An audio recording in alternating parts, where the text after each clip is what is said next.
Hola, ¿cómo nos sentimos hoy? Bienvenidos a Tiempo de Ser. En esta ocasión tendremos un invitado muy especial para platicar sobre el tema de pérdidas y duelos. Él es el psicólogo Marco Antonio Campos, chileno de nacimiento, pero toda una institución latinoamericana en estos temas. Los invito a escuchar la plática y espero que la disfruten tanto como yo lo hice. Hola, ¿cómo estás por allá por Chile? Cuéntamelo Todo, todo. todo muy bien. ¿Cómo estás tú, Rosa Marta? Muy bien, Marco. En verdad muy agradecida que me acompañes, pues padrino del programa. Esa es la realidad. Eres el Muy padrino de bien. Tiempo de Ser, de algo que tú y yo platicamos cuando empezó toda esta pandemia y que nos preocupó muchísimo, pues la situación Ujú. que empezábamos a vivir a nivel psicológico, pero como que veníamos descuidando mucho la parte emocional y eso nos preocupó también, pues a los psicólogos y a ti y a Sí. mí, por supuesto, y platicamos de lograr hacer algo como Tiempo de Ser, y aquí está, una realidad y tú el padrino. Es una excelente iniciativa, Rosa Marta. Yo creo que esto puede ayudar a muchas personas a entender lo que les está ocurriendo, lo que nos está pasando a todos, digamos. Y también tal vez tener algunas herramientas que les permitan afrontar esta crisis que es larga, ha sido larga y aún no sabemos cuándo va a terminar. Ya, me gustaría que platicáramos sobre lo primero que pasó, lo primero que aparentemente la gente siente que perdió, que es su libertad, su vida como la conoce, su vida hasta marzo, por lo menos en América Latina, que empezó a llegar este problema, esta pandemia. Tú Mm. como especialista en el trauma y en el especialista en pérdidas, ¿qué está pasando con los seres humanos cuando te dicen quédate en casa y con todas estas medidas que nos están pidiendo? Creo que aquí la respuesta es variada, ¿ya? Porque depende mucho de las condiciones de vida previas al encierro, a la cuarentena, digamos, y a las condiciones de ese encierro también lo que va a pasar. Por ejemplo, en sectores donde hay personas que tienen vulnerabilidades, como víctimas de violencia, de abuso, que son las vulnerabilidades habituales que nosotros conocemos, o padecen de algún tipo de trastorno emocional, por ejemplo, trastorno por ansiedad o trastornos del ánimo, o trastornos de personalidad. Para esa población, el encierro puede significar un aumento de sintomatología psicológica general. Y por lo tanto, hay mucho más a veces angustia, temor, y me preocupa a mí la soledad y el aislamiento en personas deprimidas, digamos, o en grupos como tercera edad, por ejemplo, que fueron descritos como vulnerables, entonces también están muy aislados. Esto le puede traer un bajón potente, ¿ya?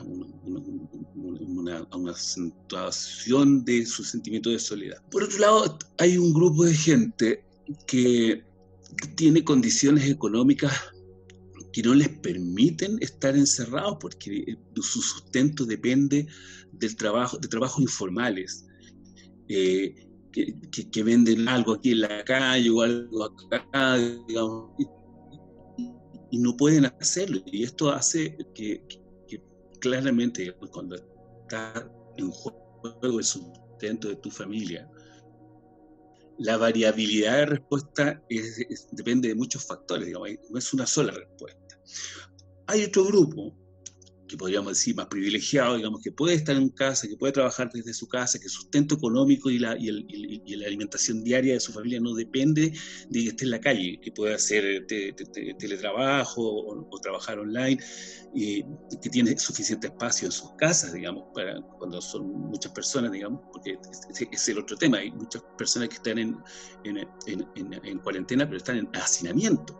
Sí, claro, Ya, entonces porque en nuestros países además se dan estos microdepartamentos, cuando estamos hablando bien de departamentos, porque también nuestros países tienen una extrema pobreza en donde son casas con techo de lámina y ni siquiera hay así agua y es. ni siquiera hay todos los factores, entonces sí es complicado permanecer. Exactamente. Entonces, hay factores como psicosociales, económicos, de salud mental, digamos, que hacen que las respuestas sean siempre muy diversas, digamos, muy diversas. Ahora, en general, lo que yo he visto en las personas con las que trabajo, digamos, es mucha mucha ansiedad. Y las personas no se dan cuenta. Y yo creo que aquí esto puede ser muy útil para la gente que nos escucha. pero si se observan, van a tener probablemente más demanda por ansiolíticos, van a tener problemas para dormir, van a empezar a subir de peso porque van a empezar a comer más de lo que deben. De hecho, a mí creo que me pasó un poco eso ya. Ya no cabemos en la ropa. ¿Cómo? Ya no cabemos en la ropa. Exactamente. Y hay una, ¿cómo se llama? Aumento también en el consumo de alcohol, ¿ya? Y probablemente de otras drogas, digamos, que los pacientes reportan. Y esto va asociado casi todo a la ansiedad, ¿ya? Pero aquí hay un punto que me gustaría hacer porque se entiende la ansiedad y ahí también va como en un continuo, digamos, desde una expectación ansiosa, una inquietud psicomotriz, digamos, de que no estoy durmiendo bien, pero de pronto esa ansiedad se empieza a transformar en crisis de pánico, en muchos casos. La gente siente que se ahoga, que se va a morir, que está ahí, y ese es el encierro, precisamente, la pérdida de la libertad. Está el temor, muy legítimo, por lo demás, a enfermar o a que otros que uno quiere se enfermen, particularmente la preocupación de los más jóvenes por sus padres, sus abuelos, ¿ya? Es como cuando se trata del riesgo personal se percibe como mucho más bajo, y eso ha sido un problema, acá ha sido un problema porque efectivamente la gente se arriesga y no asume el tema del encierro. En México sí, pues somos una cultura. Es parte de nuestra cultura. Exacto, nos gusta charlar y juntarnos con la gente y salir y qué sé yo. Entonces esos factores socioculturales tristemente no se tomaron en cuenta cuando se tomaron las medidas en esta parte del mundo, digamos. También hay un sentimiento fuerte y muy legítimo, pero muy inconsciente, de morir. No solo de enfermarse, sino que de morir. Y eso la gente no lo ve, pero cuando tú lo ves, cuando tú sabes que eso está pasando, porque cuando empiezas a ver el pánico de la gente, y que se refleja, por ejemplo, en cuando enferma alguien en el trabajo y ya está en su cuarentena y ya se recupera, los compañeros de trabajo no quieren que vuelva. Y esto porque tienen el temor a ser contagiado. Entonces hay que la gente cuando le toca de cerca, entonces su actitud cambia mucho. Y lo que me preocupa de eso, verdaderamente me preocupa, es que cuando el miedo se apodera de tu cerebro, ya, como consideramos esta noción del cerebro triuno, ¿de acuerdo? Un cerebro más instintivo y otro cerebro más, ¿cómo se llama? Mamífero, y otro cerebro de la corteza cerebral, médula espinal, ¿no es cierto?, sistema límbico y corteza cerebral, la racionalidad en el lóbulo frontal. Cuando se apodera esta parte y domina todo el sistema nervioso, que básicamente eso es lo que nos pasa cuando entramos en una reacción de alarma o en pánico o en un trauma, la gente deja de pensar y empiezan a pasar cosas como ya las hemos visto acá. Si ves un médico, no los dejan usar los ascensores en los edificios de sus propios vecinos. Entonces, o si hay una casa donde se ha identificado que hay un foco de contagio, entonces la gente va en masa a la casa para echarlos, para que se vayan, para que no vengan. Entonces se produce toda una cosa que es lo que pasa con el miedo, que el miedo, como tú percibes una amenaza, te pones a la defensiva y también puedes atacar al otro. Por lo tanto, yo creo que hay que hacer un esfuerzo, nosotros como profesionales de la salud, las autoridades en sus manejos comunicacionales, de, sin perder el sentido de emergencia que esto tiene y de alerta, de lo que cuidadoso tiene que tener, evitar generar pánico, porque el pánico no nos va a ayudar. No. El pánico te desorganiza toda tu conducta, todo tu pensamiento, y ahí ya no hay control sobre nada. Sería muy bueno que la gente te comentara luego cómo lo viven, cómo lo están viviendo, de manera de poder darle Exacto. Y te invito en otra situación, en otro programa, para que podamos responder todo lo que me llegue sobre cómo lo están viviendo, qué está pasando en su entorno. Como bien dices, son tantos entornos que es difícil que en un pequeño participación de YouTube les podamos dar todas las soluciones. Toquemos, yo quiero que tratemos de tocar a lo mejor salpicadamente varios temas. Y que la gente nos diga en cuál quiere que profundicemos más adelante. ¿Te parece bien? Sí, desde luego.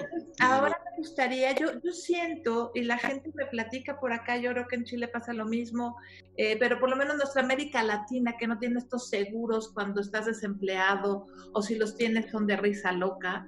Entonces la gente lo que realmente también está sufriendo ahorita mucho es o la pérdida de su trabajo, de su empleo, o sus empresas están quebrando por lo mismo, o todo su patrimonio, esos ahorros, todo lo que llevan una vida juntando, pues se lo están comiendo, y se lo están comiendo de mil maneras.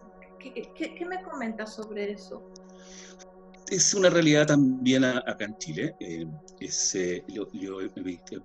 Esto tiene varias dimensiones, digamos, pero a ver, sí, efectivamente aquí han quebrado muchas empresas pequeñas, digamos. ¿Ya? Se han hecho medidas para mitigar las pérdidas económicas. Y yo no soy un economista, digamos, y me alegro de no serlo, pero creo que hay un problema con la pérdida de los empleos. En Chile ya estamos en la región metropolitana con un 15% de desempleo, que es altísimo, el Gran Santiago, digamos, y a nivel país un 10% de cesantía. Y eso es mucho, digamos. O sea, estamos hablando de 1.800.000 o 1 millón de personas desempleadas, de los cuales hay registros. ¿Tú qué les recomendarías? Si yo estoy viviendo eso, si mi empresa está quebrando o si me corrieron porque no puedo pagar, ¿qué hago con eso que estoy sintiendo, Marco? Esto es algo tremendamente difícil de manejar, porque las personas normalmente ponen el foco solamente en el dinero, en cómo salgo de la situación de agobio que significa no tener el dinero o haber perdido o seguir perdiendo cosas que he perdido patrimonio, etc. Entonces, esto es muy duro, digamos, pero uno como psicólogo no tiene herramientas para entregarle a alguien que decirle en estas condiciones no se puede. Entonces, lo que yo creo que hay que hacer, digamos, es tratar de no perder la esperanza, ¿ya? La esperanza significa que estoy pasando un mal tiempo, pero que va a venir un tiempo mejor, ¿ya? No todas las personas tienen esperanza. De hecho, hay muchos que experimentan desesperanza. Y ese grupo me preocupa porque precisamente la pérdida de empleo en hombres en general es un gatillante, digamos, para conductas autodestructivas y autolesivas. Que afecta, golpea directamente, merma la autoestima, la esperanza, tu sentido de cuando eres un padre de familia, el sentido de proveedor, digamos, que por mucho que creamos que no lo tenemos igual, digamos. Ya, entonces es una situación muy compleja. Ahora, yo creo que las personas que estén pasando por situaciones así debieran asesorarse para básicamente reducir la angustia y mantener, distinguir cuáles son las cosas que pueden hacer hoy y cuáles aquellas que no pueden hacer hoy. Es decir, sobre qué tengo control en este minuto en relación con la pérdida del empleo, que sea. Luego, eso implica analizar el entorno y mirar qué herramientas o qué soluciones me están ofreciendo los programas sociales de ayuda, que más mezquinos, menos mezquinos, dependiendo del país, ¿de acuerdo? O más generoso o menos generoso, para mirar lo positivo, están allí. Y hay que hacer un esfuerzo de repente por mirar el entorno y ver las oportunidades que se me están presentando ahora. Analizar las fortalezas y las debilidades que uno tiene para enfrentar estas como cualquier situación, digamos, ¿no es cierto? Pero si los emprendedores, por ejemplo, que son la gran mayoría de los empleos, por lo menos acá en Chile, son un grupo muy importante, tienen una cosa que se llama motivación de logro, ¿ya? Que es muy potente, y que precisamente pasa porque persisten. ¿ya? Y si llegaron a tener un emprendimiento y les funcionó y esta pandemia se los botó, ese emprendimiento que estaba siendo exitoso no fue a la primera, eso te lo aseguro. Casi todos los estudios en esto muestran que uno fracasa 7 veces antes de que le resulte algo, ¿ya? Particularmente en el tema de los emprendimientos. Entonces, recordarle a estas personas que tienen las herramientas, tienen las herramientas, tienen la capacidad, tienen el espíritu. Y por eso es importante mantener la esperanza. Y para mantener la esperanza hay que pensar en qué es lo que uno puede manejar y qué es lo que no puede manejar. Y diferenciarlo y poner los esfuerzos en aquellas cosas que sí tú puedes, como dicen algunos, apalancar, mover, etc. ¿Ya? Si haces lo contrario, digamos, de centrarte en todo aquello que no puedes manejar, pienso que hay una actitud de soltar de repente, de decir, a ver, veamos lo que va a pasar. ¿Ya? Mantener la calma y decir, veamos lo que va a pasar. Que no es fácil, ¿ya? Porque en general somos todos bien neuróticos y siempre queremos saber lo que va a pasar mañana. Entonces, precisamente yo creo que esta pandemia han sido muchos meses de incertidumbre y de la percepción muy sutil de que la vida como la conocemos va a dejar de ser. Y eso es algo que puede generar mucha incertidumbre, mucho miedo y naturalmente angustia. En mi visión la angustia ocurre cuando sientes que tu mundo se está derrumbando. Cuando la ansiedad ya se vuela, este insomnio, esta situación en donde ya no estamos siendo nosotros, estamos perdiendo los impulsos, más bien los impulsos están saliendo y no los estamos pudiendo controlar. ¿Qué nos recomiendas, Marco? ¿Qué hacemos con eso? Hay una herramienta que es, yo se la comparto a todos mis pacientes que tienen temas de ansiedad, digamos, ¿ya? Que son una técnica de relajación, ¿ya? Lo que pasa es que esto requiere un poquito de disciplina, digamos, ¿ya? Porque hay que hacerse el tiempo e incorporarlo en la rutina, una técnica de relajación. Aquí la más sencilla, porque no se trata de transformarse en un, ¿cómo se llama?, experto en meditación. Se trata sino de tener un cierto grado de control sobre la respiración y ¿cómo se llama?, la musculatura. Entonces, probablemente la conoce, la técnica de relajación muscular progresiva de Jacobs. 50 años, digamos, y sigue funcionando perfecto. Entonces, yo propongo, efectivamente le propongo a la gente un control respiratorio en 4 tiempos: inspiración, mantener, expirar o exhalar, volver a mantener, inspiración. Y esto además con tiempos. Por ejemplo, inspiro en 4 tiempos: 1, 2, 3, 4, mantengo 4, 1, 2, 3, 4, exhalo lentamente, 1, 2, 3, 4, mantengo antes de respirar de nuevo, 4, y vuelvo a respirar. Con 5 minutos de eso, menos, con 3 minutos de eso, tú logras volver al centro. Cuando vuelves al centro, entonces puedes pensar con más claridad, que es lo que la ansiedad no deja, no permite, digamos. ¿Ya? La ansiedad bloquea nuestra capacidad de análisis, digamos, nos hace menos hábiles en la diferenciación de detalles del entorno, de lectura de señales, nos pone paranoicos en algunos casos, digamos. Entonces, la ansiedad es una mala compañía, en definitiva. Haciendo un poco un resumen, sé que viste el primer episodio de Tiempo de Ser, hablar de emociones y sentimientos. A mí me parecía súper necesario para poder seguir cualquier situación psicológica en la vida, que la gente entendiera la diferencia en que tú no puedes lidiar con una emoción, porque la emoción no tiene forma de lidiar con ella, ¿no? Con este miedo o con esta ansiedad, o es algo que está ahí en el sistema límbico y no podemos hacer nada hasta que no nos damos el tiempo de hacerlo un sentimiento. Y la única manera es lo que tú dices, vamos a sentarnos, a relajarnos, a respirar, para poder pensar lo que estamos sintiendo y entonces sí poder atacar lo que estamos sintiendo. Ok, ese es un enfoque interesante. Ahora, la forma en que me aproximo con la gente generalmente es explicándoles que las emociones y los pensamientos trabajan juntos, ¿ya?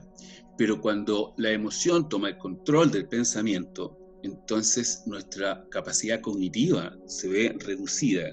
Es como entrar a lo que llamaba Beck, creo, o Ellis, la visión de túnel. Entonces tú ya no ves nada más que el problema. Y aunque estén las oportunidades ahí, no las ves porque estás precisamente o demasiado angustiado, o demasiado ansioso, o con mucho miedo. Entonces, la diferencia es decir ahí como, mira, es importante que entiendas que las emociones son el motor de los pensamientos, no al revés. Entonces, lo primero que vamos a hacer es entender que las emociones son importantes, son súper relevantes, hay que darles un significado y un sentido, pero sobre todo hay que procesarlas. Y para procesar las emociones requerimos de hablar de lo que nos pasa, cómo me siento, lo que me pasa, cómo afecta mi vida, en qué momento apareció, etc. Pero hay un punto, efectivamente, en cuando la emoción está desbordada y ya no hay control sobre ella, en que hay que hacer algo concreto y específico para volver a tomar el control de tu propio cuerpo, ¿no? Entonces, la gente le tiene poca fe, pero después de que la practican, dicen, oye, yo no pensé que esto tan sencillo me iba a ayudar. Hay que considerar ese estado de relajación es parte de un andamiaje que se va formando, un andamiaje para poder hacer un buen tratamiento y ofrecer toda la ayuda psicológica que la persona requiere. O sea, si la persona puede relajarse y explicar lo que le está ocurriendo sin perder el control, entonces ya dio un paso. Enorme. Dio un paso tremendo. Exacto. Así es. Esto es particularmente importante en las personas con traumas. Pero lo que más creo que va a doler después de todo esto, o sea, ya está doliendo, pero cuando en algún minuto hagamos el recuento, van a ser los millones de muertos por el COVID que vamos a tener que hacer un duelo por eso. Ay, mira, qué bueno que entras a este punto del duelo, que para mí también es muy importante que lo toquemos, porque hay mucha gente ya que está viviendo, que está teniendo muertos en la familia, que está sufriendo, le está pasando mal, porque además ya también es un duelo atípico.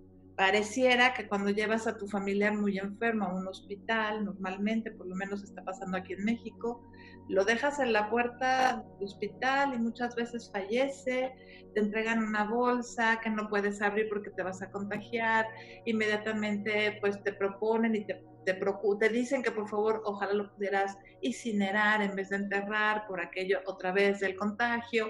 O sea, está habiendo muertes sin este duelo en donde te puedes despedir, en donde puedes velar, en donde puedes seguir estos rituales que nos ayudan tanto. ¿Qué hacemos con esto? Con estos duelos tan sin rituales. Digo, yo propondría, aunque no lo tengas contigo en ese momento, tú haz tu ritual. Tú haz tu velorio en casa, aunque no estés, eso es lo que te hace sentir bien, o tus rezos, o tú sigue tu tradición a pesar de que no esté presente ese cuerpo. Sí, es la primera. A ver, el escenario no es propicio, digamos, porque efectivamente, como ocurre en México, en Chile también, mucha gente deja a su ser querido en el hospital y después ya se lo entregan muerto, digamos. Y eso es esa sensación de no poder despedirse, etcétera, hay que, yo diría dos cosas. Primero, mira, mejor cuida tu vida, y luego hacemos los ritos que haya que hacer todas las veces que sea necesario por lo demás, ¿ya? Que los ritos, por lo demás, dadas las características del duelo, son súper idiosincrásicos, son muy personales, digamos, ¿no? El tener un funeral normal, en comillas, no asegura que el rito ayude al procesamiento de la pérdida. Muchas de las personas que trabajan con pérdida necesitan hacer sus propios rituales. Yo mismo, con las personas que he perdido, mi padre murió hace 4 meses, muy reciente, tengo infinitas formas de conectar y honrar la memoria de mis propios muertos, digamos. Y son cada uno diferente. Probablemente el funeral fue que uno sensación de un día que pasó, pero el procesamiento de la pérdida viene mucho después, ya el 6º mes recién la gente está en suelo. Exacto, ¿no? Entonces va empeorando. Entonces hay mucho tiempo para hacer estos ritos, digamos, ¿ya? Y hay que buscar fórmulas para sentir que uno está en paz con la persona que murió. No obstante aquello, en casa y desde casa, lo que se recomienda en este caso es hacer en familia conversaciones sobre la pérdida, no cerrarse a los cambios que se vienen, y poco a poco, digamos, ir adaptándose a la pérdida, ¿ya? Pero ese duelo va a tener que ser hecho. Y no solo a nivel personal, sino a nivel país. Va a haber que hacer un duelo, va a haber que hacer un mea culpa, va a haber que hacer cambios, porque y a nivel de todos los países probablemente, porque lo más doloroso sería que toda esta pandemia y todas las pérdidas que vamos a experimentar, básicamente por la falta de atención médica, porque son los pacientes que mueren son los que no fue suficiente, no hay suficiente insumos, no son las mismas condiciones de salud para toda la población, digamos. Si no aprendemos a ser más compasivos y solidarios, digamos, realmente que eso esté en la estructura de los gobiernos, digamos, no solamente como un acto caritativo en que yo tomo algo y se lo regalo al otro, sino que una organización social tal que la compasión y solidaridad se reflejen en la estructura, digamos, casi en la constitución política de un país, digamos. O sea, si no aprendemos algo de esto, ahí sí que estas muertes no van a tener ningún sentido, y eso va a ser mucho más doloroso. Se hace más increíble que el primer día de salir de la pandemia hayan hecho colas en Zara. Y dices, en verdad no aprendimos nada, en verdad es real esto. Pero pues ojalá y de veras aprendamos cosas, porque esto no está fácil y no nos la han puesto fácil. Trabajo con personas que su mayor ansiedad es no poder ir a un mall a comprar. Entonces compran todo por internet. Y uno se pregunta, ¿y para qué? pero es cierto, digamos, te muestra, digamos, de que hay un patrón de comportamiento que responde también a una estructura social, socioeconómica, digamos. En Chile habemos muchos que nos hemos dado cuenta que podemos vivir de una manera aún más simple. Y yo creo que eso es aprender a tener una maleta liviana para el viaje, es lo más importante. Definitivo. Yo he visto varios memes y de repente me he sentido muy identificada, porque las mujeres, tú lo sabes, tenemos en la gran mayoría de las mujeres tenemos esta tendencia a que nos faltan zapatos. No sé por qué siempre nos faltaron un par de zapatos en el closet. Y ahora que siempre ando o descalza o con unas chanclas cualquiera y veo los zapatos, digo, ahora los tengo que sacudir. O sea, ¿para qué quería yo tantos zapatos? O sea, uno sí va haciendo como esta reflexión, ¿no? Y acá hay un meme que sale que dice, mi ropa y mi closet piensan que ya me morí, porque pues ya no uso nada de lo que está ahí adentro, ¿no? Y esto ha sido una maravilla de demostrarnos con qué poquito es lo que realmente necesitamos para seguir adelante. Y es una gran oportunidad para verlo. Sí, exactamente. Aprender a tener un modo de vida más sencillo, más liviano. ¿Cómo podemos construir de nuevo el vínculo con nosotros mismos después de tantos duelos, de tantas pérdidas, de lo conocido? Wow, pero esa es una tremenda pregunta, digamos. Yo creo que esto es una crisis sanitaria, claro, psicológica, o sea, no solo física, también psicológica, económica,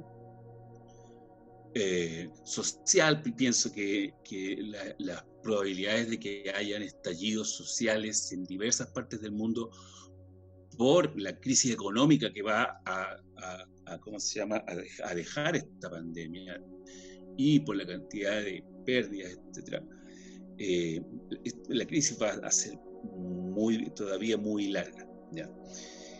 No quiero ser un pájaro de mal agüero, pero es lo que se ve, digamos. Ahora, toda crisis, y esto también lo sabemos los psicólogos muy bien, es un problema y una oportunidad. Y yo creo que el problema se afronta, como lo hacemos, por ejemplo, con la gente, ayudándola a reducir su ansiedad, dándole sentido de control, de esperanza, buscando formas de reparar o de volver a puentear los vínculos emocionales que teníamos y a reconstruir vínculos emocionales con los que hayamos perdido, si es que nos toca de cerca, en términos más simbólicos, ¿verdad? Y hacer una profunda, yo creo que ahí el encuentro con uno mismo, para responder ya derechamente, es una profunda reflexión respecto del tipo de vida que quiero tener. Y darte cuenta de que cuando te dicen que la vida es frágil, no es solo un cliché, es frágil. O sea, tener la posibilidad de estar hablando a kilómetros de distancia, por lo demás, es un regalo y hay que agradecerlo, ¿ya? Entonces, cuando tú empiezas a tomar conciencia de la fragilidad de tu vida, de que todo podría cambiar mañana, así, creo que empiezas a desarrollar la perspectiva, que al menos es lo que yo intento, digamos, cada día, digamos, hace muchos años, de vivir el presente, el aquí y el ahora, en la más gestáltica de las expresiones, digamos, el aquí y el ahora, que no es inmediatismo, no nos confundamos, el aquí y el ahora en el sentido de disfrutar de esta conversación sin preocuparme de lo que viene después, concentrado en lo que estoy haciendo y no esperando que pasen otras cosas. Aquí yo veo mucha gente que cuando está de vacaciones quiere volver al trabajo, y cuando está trabajando quiere estar de vacaciones. Entonces tú dices, pero bueno, ponte de acuerdo, ¿qué quieres hacer? De acuerdo, claro. Creo que desarrollar la perspectiva, volver a la simplicidad y al vivir el presente, el aquí y el ahora, es algo que va a ser fundamental. Espero que les haya gustado la entrevista tanto como a mí me gustó hacerla. Y bueno, como lo vimos en ella, son tiempos difíciles, tiempos de pérdidas, tiempos en que debemos celebrar muchos duelos, pero también son tiempos de oportunidad para ver en qué podemos mejorar, oportunidad para aprender a soltar, oportunidad para, como decía Marco, la maleta sea más ligera, darnos cuenta que a lo mejor gastamos nuestro dinero en cosas banales, no tan importantes, porque darnos un gusto siempre es importante, pero a veces creo que se nos pasa la mano en los gustos. Creo que también es importante que nos estamos enfocando a que la vida es lo más valioso que tenemos. Todo lo demás, veámoslo como adornos. Entonces, gocemos cada momento, gocemos el aquí y el ahora. Mañana no sabemos qué va a pasar. En este caso, bueno, pues esperemos que pronto, muy pronto, lleguen las soluciones pertinentes, llámese vacuna, llámese medicamento, para que podamos volver a salir libremente a las calles, pero que no olvidemos nunca lo vivido, para que en verdad valoremos más lo que tenemos.